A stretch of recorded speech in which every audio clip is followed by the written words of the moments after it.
Bonsoir à tous et bienvenue à la une ce soir. Hôpital Aristide Le Dantec, la polémique reprend. Le collectif pour la défense de cette structure emblématique dénonce la gestion catastrophique du directeur Babacar Thiandoum. Lors d'une conférence de presse ce vendredi, il a réclamé l'accélération des travaux de reconstruction, estimant que l'établissement est en péril. Bras de fer à la Fédération nationale des travailleurs du Sénégal. Depuis la disparition de Sidi Ndiaye, la bataille pour la présidence divise l'organisation. Mballo Dia Thiam et Moussa Sissoko revendiquent chacun la direction. Et ce matin, en conférence de presse, Moussa Sissoko a interpellé le gouvernement, se déclarant seul héritier légitime. Justice sous tension. Azoura Fall, militant de PASTEF, bénéficie d'une liberté provisoire après le report de son procès au 21 mai. Pendant ce temps, Ousmane Sonko, qui décrétait la tolérance zéro contre les injures publiques, s'est rendu à Rebeuss pour soutenir un militant. Un soutien clairement affiché et qui divise l'opinion. En sport, suspense en Ligue 1, la bataille pour le titre s'intensifie entre le Jaraaf de Dakar et l'Union sportive de Gorée à égalité 2 points avant leur choc décisif ce week-end. Walidane de Thiès en embuscade avec 4 points de retard espère un faux pas des leaders, une fin de saison qui s'annonce haletante. Voilà pour les titres, le développement c'est dans un instant.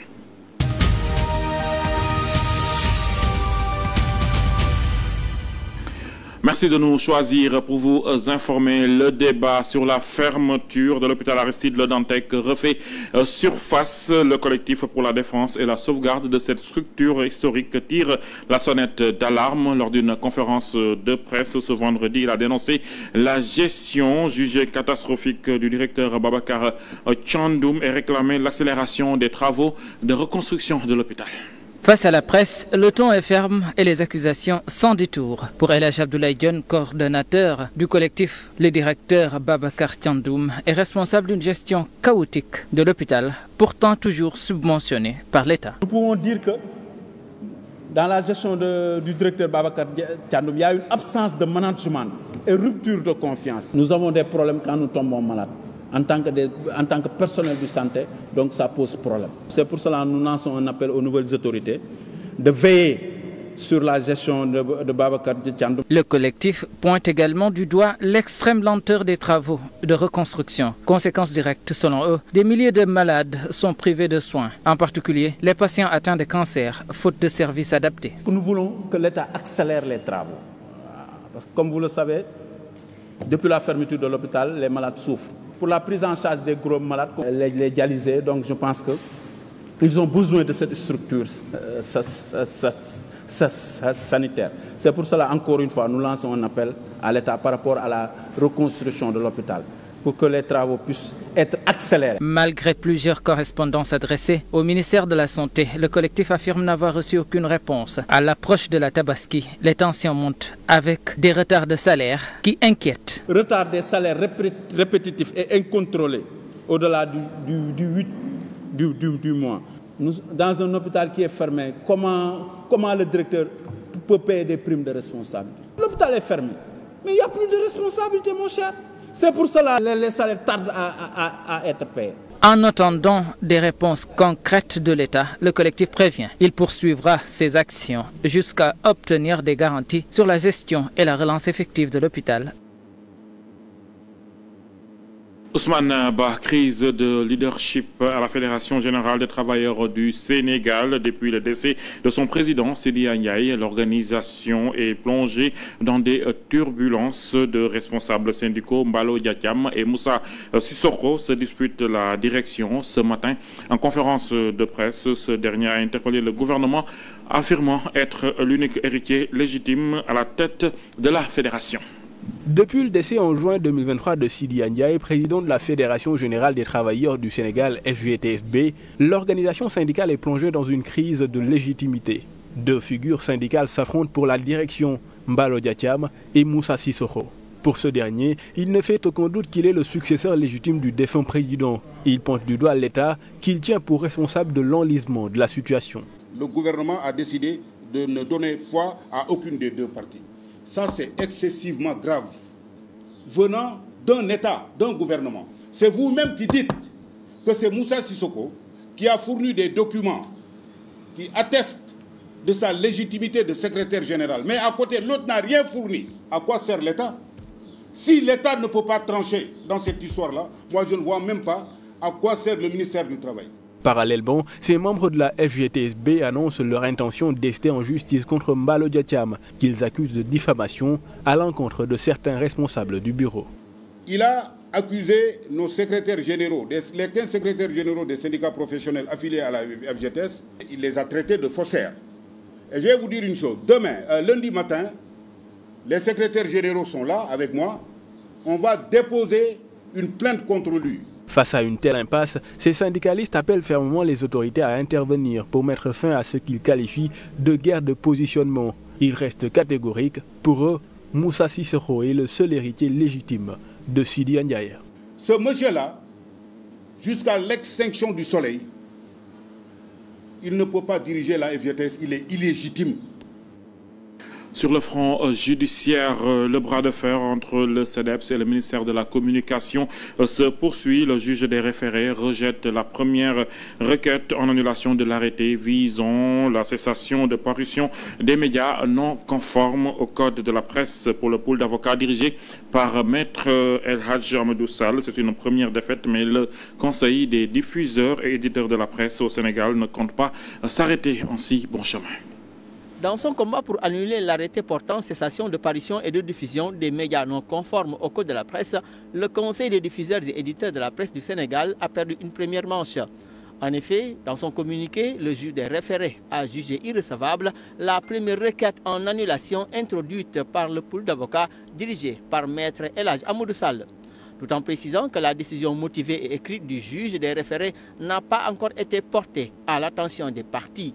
Le CEDEPS ne désarme pas et prépare déjà la prochaine manche.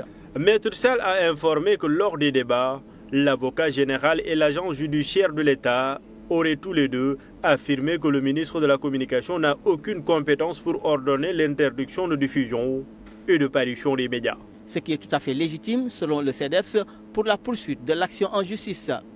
Pour le CEDEPS, il ne fait aucun doute que l'arrêté du ministre de la Communication, des Télécommunications et du Numérique est lourd de conséquences et doit être rectifié par la justice. Acte unique du ministre sans aucune base légale a provoqué la fermeture d'entreprises de presse et le chômage de plusieurs milliers de professionnels des médias, mères et pères de famille en cette veille de Tabaski 2025. Une décision qui nuit, selon les patrons de presse, à la réputation des entreprises de presse qui ont subi un coup auprès de l'opinion, des annonceurs et des bailleurs. L'État devrait en faire les frais en payant des dommages et intérêts pour les préjudices subis, insiste le communiqué. Pour rappel, suite à une procédure de validation conduite par ces services, le ministère de la Communication avait rendu public une liste de 258 médias déclarés conformes aux dispositions du Code de la presse contre 381 non conformes. Aliou Sall avait par la suite publié un nouvel arrêté en date du 22 avril 2025 qui sommet les organes non conformes aux critères de cesser toute diffusion ou tout partage de contenu de support en application des dispositions du Code de la presse. La bataille judiciaire autour de l'influenceur Azoura Fall prend un nouveau tournant. Après le renvoi de son procès au 21 mai prochain, Azoura Fall bénéficie d'une liberté provisoire pour raison de santé mentale et physique. Un argument également invoqué pour demander sa libération définitive. En effet, le code pénal prévoit des cas où les personnes peuvent être jugées punissables, excusables ou responsables pour crime ou délit. L'affaire fait couler beaucoup d'encre et de salive depuis quelques jours. Azoura Fall, militant du PASTEF réputé proche du Premier ministre Ousmane Sonko, a eu des démêlés judiciaires à la suite d'un live sur TikTok dans lequel il tient des propos jugés désobligeants à l'égard de l'ancien président de la République Macky Sall et de l'ancien ministre Mame Mbaye Niang. Après plusieurs réactions sur la toile, le procureur s'est autosaisi de l'affaire. Le mis en cause a été placé en garde à vue. Azoura Fall a fait l'objet de en garde à vue pour diffusion de discours contraires aux bonnes mœurs.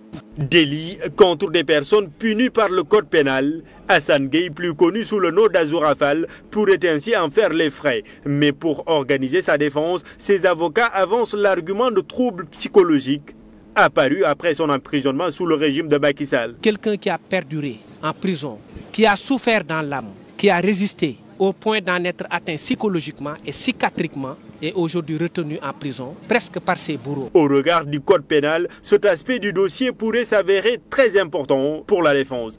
Dans le livre 2e du code sur les personnes punissables, excusables ou responsables pour crimes et délits, l'article 50 précise qu'il n'y a ni crime ni délit lorsque le prévenu était en état de démence au temps de l'action. Le juge y tiendra compte ou pas. La suite judiciaire de ce dossier nous en dira plus. D'ici là, Azoura Fall bénéficie d'une liberté provisoire à cause de son état de santé, après la requête de ses avocats invoquant les articles 127, 618, 248, entre autres du Code de procédure pénale. Une liberté provisoire en attendant son procès, prévu désormais pour le 21 mai 2025. Changement de décor, mais toujours sur fond de polémique judiciaire face aux députés. Lors des questions d'actualité, le Premier ministre Ousmane Sonko a réitéré la volonté de l'État d'appliquer une politique de tolérance zéro contre les injures publiques, une fermeté qui interroge après l'affaire Azoura Fall. Assiste-t-on à une répression à deux vitesses? Lors de son dernier face-à-face avec les députés, le Premier ministre Ousmane Sonko, au moment de répondre aux questions du député Ousmane Diop sur la question du plan respect des libertés publiques, avait déclaré ceci. Désormais, la politique pénale, c'est zéro tolérance en la matière. Sur le fondement de la Constitution de la République du Sénégal, non contre Pape Djibril Fall, amo sañ-sañ xëy rek dugg ci moom dugg ci këram tudd jabaram tudd doomam saaga ko wax lu ne au nom de la politique. Est-ce que vous l'accepteriez-vous? La tête de file du parti Pastef les Patriotes est allée plus loin en mettant en garde les militants et militantes qui versent dans la violence verbale. Fi ma bokk man ñun xamuñu saaga. Suñu jotee sumeeku rek la dañuy régler ba pare. Injurier publiquement, c'est pas nous. Nous préférons en découdre physiquement plutôt que d'en arriver là. J'ai toujours interdit à mes militants d'injurier publiquement. Ça, on est constant avec nous-mêmes. Ironie du sort, un de ses plus proches et fervents défenseurs, Azoura Fall, a abreuvé les responsables et dignitaires de l'ancien régime d'insultes avant d'atterrir pour quelque temps en prison. Pour la robe noire d'Assane Gueye, ce dernier souffre de problèmes psychiatriques, n'osant avancer que la vidéo incriminée datée de 9 mois. Une thèse confirmée par l'expertise médicale. Autre souteneur du régime, toujours dans les liens de la détention pour les mêmes chefs d'accusation, El Hadj Ousseynou Kairé. L'article 10 de la Constitution va-t-il être appliqué une bonne fois pour juguler le problème des injures publiques? Prochain rendez-vous, ce 21 mai 2025. La visite d'Ousmane Sonko à Rebeuss continue de faire couler de l'encre. Quelques heures avant la libération provisoire d'Azoura Fall, le Premier ministre s'est rendu auprès de son militant incarcéré, un geste qui suscite des interprétations contrastées. Pour l'analyste politique Hassan Samb, cette démarche ressemble à une pression indirecte sur la justice alors que Sonko prône la lutte contre les insulteurs du net. En revanche, Mamadou Sy Albert y voit un acte symbolique fort. Pour la première fois au Sénégal, un chef de parti au pouvoir rend visite à des partisans en prison. Hassan Samb n'y va pas par quatre chemins. De l'avis de l'analyste politique, en rendant visite à des militants de son parti détenus en prison pour des faits d'injure, Ousmane Sonko s'est dédié. Parce que simplement, il s'agit du Premier ministre qui, au préalable, avait déjà fait des déclarations dans ce sens, en insistant sur le fait qu'il ne soutient pas ceux qui insultent et il ne rend pas visite à ces gens-là si jamais ils sont emprisonnés, même s'ils sont de son parti. D'après lui, à travers cette visite inopinée, le chef du gouvernement a exercé une pression indirecte sur la justice. La preuve, d'ailleurs, tout de suite après, quelques heures après la visite, eh bien, la personne a bénéficié d'une liberté provisoire sur la base, effectivement, peut-être, d'un certificat médical qui attesterait d'une situation de troubles mentaux. J'ai eu un entretien avec le directeur de l'hôpital psychiatrique de Thiaroye qui attestait du fait que Le diagnostic psychiatrique n'est pas comme les autres, c'est que ça demande énormément de temps. Contrairement à Hassan Samb, Mamadou Sy Albert estime que Sonko a posé un acte hautement symbolique sur le plan politique. Ce sont des militants qui l'ont accompagné pendant qu'il cherchait le pouvoir. Là, il manifeste sa solidarité, son soutien moral et psychologique et politique également. Donc c'est pour renforcer le mental de ces militants qui sont en prison, mais c'est aussi un acte pour montrer qu'il est chef. Il n'oublie pas ces militants qui sont dans les difficultés. C'est la première fois dans l'histoire politique du pays qu'un chef de parti au pouvoir rend visite à un militant dans les liens de la détention, d'après Mamadou Sy Albert. Autre angle de cette affaire, le portrait de ce militant engagé, Azoura Fall, fidèle soutien d'Ousmane Sonko, incarne le militantisme passionné de Pastef. Sa relation avec le Premier ministre est marquée par une proximité visible, comme en témoigne la visite de Sonko à Rebeuss, un geste diversement apprécié mais qui reflète l'attachement entre les deux hommes. Azoura Fall, entre engagement et controverse, est devenu une figure marquante du mouvement.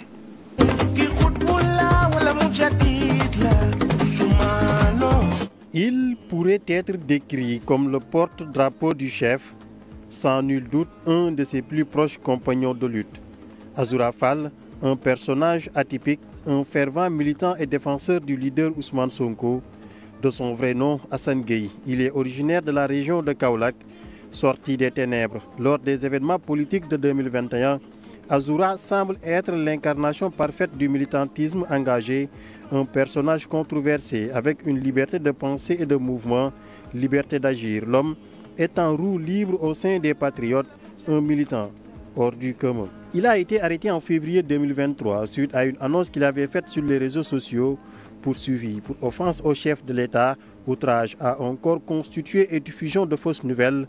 Arrêté par les éléments de la division des investigations criminelles à la Padoue, il fera plusieurs mois en prison avant d'être libéré grâce à la loi d'amnistie votée le 8 mars 2024. Azoura recouvre la liberté mais garde une haine viscérale contre l'ancien président Macky Sall. À plusieurs reprises, il n'a cessé de s'attaquer à ce dernier, le traitant de tous les noms. Aujourd'hui, il est peint par plusieurs militants, tel un militant émotif.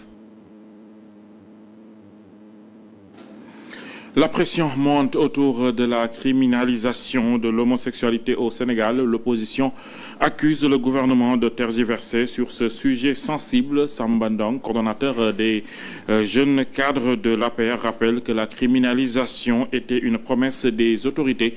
Selon lui, il est temps de passer à l'acte sans plus d'excuses. Les tenants du pouvoir actuel, qui sous leur coalition d'alors, qui était Yewwi Askan Wi, presque leur communication gravitait autour de la question de l'homosexualité. Et ils disaient qu'ils allaient proposer une loi criminalisant l'homosexualité. Aujourd'hui maintenant, l'heure est là. Et tous les Sénégalais sont là et sont regardants. L'homosexualité, ni nos coutumes, ni nos traditions, ni nos religions ne l'autorisent. Donc aujourd'hui, les tenants du pouvoir, ils n'ont aucune excuse pour dire que l'homosexualité, ils n'ont aucune excuse pour ne pas criminaliser l'homosexualité. C'est une question urgente, c'est une question obligatoire, c'est une obligation à ce que l'homosexualité soit criminalisée et même le mot qu'il soit ôté de notre jargon linguistique. Et nous allons participer à la marche pour manifester notre indignation, pour manifester notre désaccord, pour manifester notre soutien aux guides religieux, aux foyers religieux et à tous ceux qui militent pour la criminalisation de l'homosexualité au Sénégal. Réponse à ces critiques, Bougar Diouf, membre de la coalition Diomaye président, assure que la question sera bientôt soumise au vote à l'Assemblée nationale. Il justifie la prudence du gouvernement en expliquant que les autorités souhaitent éviter toute précipitation. Cette approche vise, selon lui, à garantir un débat serein et réfléchi. Si aujourd'hui on en parle au Sénégal, c'est parce qu'il y a une élite qui a informé les gens. Les gens n'avaient pas ces infos-là. Vous voyez bien. Donc il y a une élite. Au lieu de parler de la vie chère, du loyer, de l'eau, de l'électricité, de l'emploi des jeunes, on parle uniquement d'homosexualité. Ces formes d'information, c'est ça qui doit cesser. La loi, on ne va pas se précipiter. On va éteindre, ce que j'ai dit c'est assez clair. On éteint tous ces foyers-là où on parle même le mot soit criminalisé. Ce n'est pas seulement criminaliser l'acte. Et maintenant, si une fois ça c'est réussi, on avance petit à petit vers l'Assemblée nationale. On ne fera pas dans la précipitation pour criminaliser quelque chose, par exemple aujourd'hui le viol. Vous voyez la manière dont la loi a été faite. On ne fera pas cette précipitation-là pour faire des erreurs. Ces erreurs qu'on va faire seront répétées sur la loi. On risque maintenant de dire, on va tuer un homosexuel par exemple, si la loi disait ceci, quelqu'un va provoquer quelqu'un d'autre pour le faire quelque chose. Et une fois il va revenir, c'est des erreurs qu'on va faire.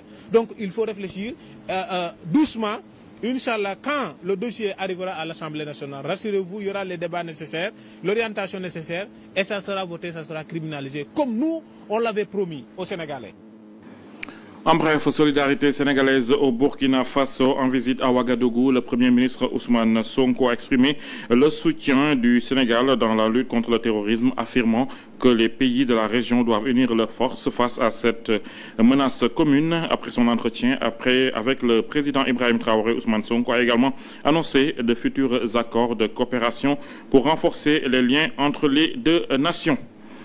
Place aux préparatifs de la Tabaski. L'abondance de moutons est annoncée au forail de Diamaguène Sicap Mbao. Pour l'instant, les ventes n'ont pas encore commencé. Le site étant encore en cours d'aménagement, les autorités s'activent pour garantir les meilleures conditions possibles lors de cette opération cruciale pour les familles sénégalaises.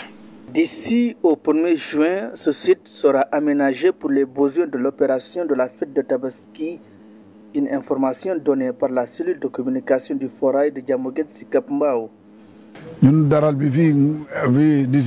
D'ici au 1er juin, ce site sera aménagé pour les besoins de l'opération de la Tabaski. Donc, l'eau sera disponible, la sécurité, toutes les mesures en tout cas seront prises. C'est clair, l'opération de Tabaski aura lieu sur ce site de forail Diamaguène Sicap Mbao. Le mouton sera en abondance, les prix accessibles à toutes les bourses, espère ce jeune éleveur de moutons. Il y aura une abondance en moutons pour la fête de la Tabaski.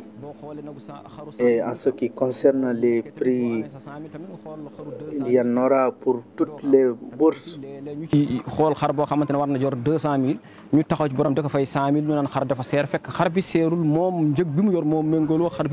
Toutefois, les prix de l'alimentation du bétail a grimpé. Cela risque de peser sur les prix du mouton de la Tabaski. Le prix de l'alimentation du bétail a connu une hausse en cette veille de la fête de Tabaski. Il y a une variété de prix. Reconnaissant les efforts faits dans la lutte contre le vol de bétail, ce dernier demande plus de mesures fortes pour endiguer le fléau qui nuit le secteur de l'élevage. Il y a des efforts qui ont été faits, nous magnifions cela, mais il faut redoubler d'efforts, prendre des mesures fortes pour quand même endiguer ce fléau. En attendant l'aménagement du site, les occupants continuent d'exercer leurs activités. Par ailleurs, il faut retenir que 328 points de vente de moutons sont disponibles à Dakar, à en croire aux éleveurs du forail de Diamaguène Sicap Mbao. Cap sur le football avec la Ligue 1 sénégalaise qui touche à son épilogue dans un suspense haletant. La lutte est féroce entre le Jaraaf de Dakar et l'Union sportive de Gorée à égalité de points avant leur choc de ce week-end. En embuscade de Walidane de Thiers espère un faux pas des leaders pour rattraper ces 4 points de retard. Une dernière ligne droite passionnante en perspective. Presque à son crépuscule, la Ligue 1 sénégalaise continue de charmer ses prétendants. Un classement plus que serré dans la lutte pour le titre entre le Jaraaf de Dakar, leader, grâce à une meilleure différence de but, et l'Union sportive de Gorée qui ne laisse plus filer de points. En embuscade et prêt à porter les stockades, Walidane et ses 4 points de retard. Ce qui laisse un suspense assez fou au sommet, d'autant plus que les équipes ont des matchs de haute facture à jouer ce week-end. Ce qui sonne comme la finale du championnat se joue ce dimanche entre le Jaraaf et Gorée, et malheur aux vaincus.